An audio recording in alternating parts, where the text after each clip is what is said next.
Scriu o carte acum în care povestesc despre filme. Nu despre filmele pe care le vedem la televizor, ci despre filmele pe care noi le creăm. Da. Și ele sunt, de fapt, filmele care ne controlează și care ne arată nouă realitatea în fiecare zi.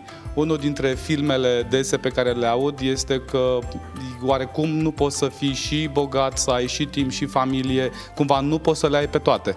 Cum ar arăta viața ta dacă le ai pe toate?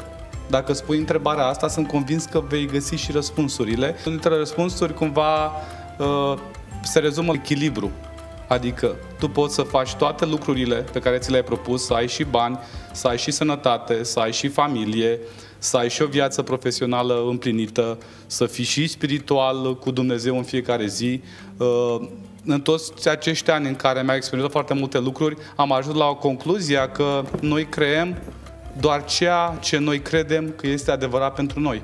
Însă dacă tu crezi că poți să le ai pe toate și să fii împlinit cu tine și să fii împlinit și cu ceilalți, această cale ți se va arăta efectiv în viața ta, prin experiențele pe care le ai, prin oamenii pe care îi atragi.